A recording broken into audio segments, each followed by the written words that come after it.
O que é a hierarquia das leis? Isso é um princípio no direito que muito tributado a um autor chamado Hans Kelsen, que diz que as leis têm uma certa hierarquia. Existem leis maiores e leis menores. A lei maior do nosso país e da grande maioria dos países das democracias ocidentais é a Constituição. A Constituição é, na verdade, muitas vezes não é uma lei que seja aplicável diretamente, ela é um conjunto de princípios, mas nenhuma lei no país pode ferir estes conceitos, estes princípios fundamentais. E o Supremo Tribunal Federal está aí exatamente para garantir que a Constituição seja respeitada. Na hierarquia das leis no Brasil, a Constituição está em primeiro lugar. Em segunda instância estão as leis, que podem ser de diversas naturezas, uma lei comum que regula algum aspecto da vida ou uma lei que regula algum trecho da Constituição. O que é regular um trecho da Constituição?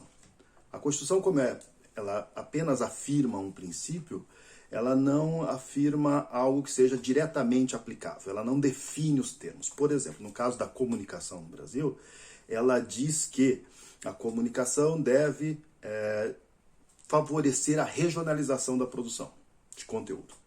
Mas o que é um conteúdo regional? A Constituição não chega a detalhar isso, mas isso deve caber a uma lei que regulamenta a Constituição e que diz o que isso significa. Tá? Então a Constituição está em primeiro lugar, depois as leis ordinárias, que regulamentam a Constituição ou não, e depois vem as instâncias, as leis estaduais e municipais. Antes disso, existe também um tipo de regulação que é produzida pelo Executivo, que são decretos, portarias. Por exemplo, quando a gente discute classificação indicativa no Brasil, isso tem uma lei que diz que deve haver classificação indicativa, regula os princípios gerais, né? Porque na Constituição se diz que tem que ter também, mas o Ministério da Justiça tem que colocar isso em termos tais que seja operacionalizável, que seja possível você fazer todo o procedimento, quem faz a classificação, como que é feita a revisão disso, se essa classificação pode ser alterada ao longo do processo, o que acontece se alguém não faz, ou se faz inadequadamente. Enfim, você tem uma regulação que está abaixo da lei e que é feita no âmbito do Poder Executivo. E essas regulamentações do âmbito federal devem ser obedecidas pelos estados e pelos municípios.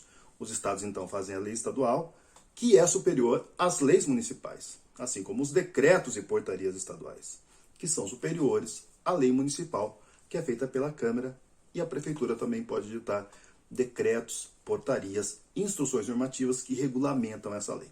Então, a lei tem uma hierarquia. Isso é um princípio também fundamental do funcionamento do direito. As leis têm valores distintos e elas têm que uma obedecer à outra conforme o seu poder na hierarquia das leis.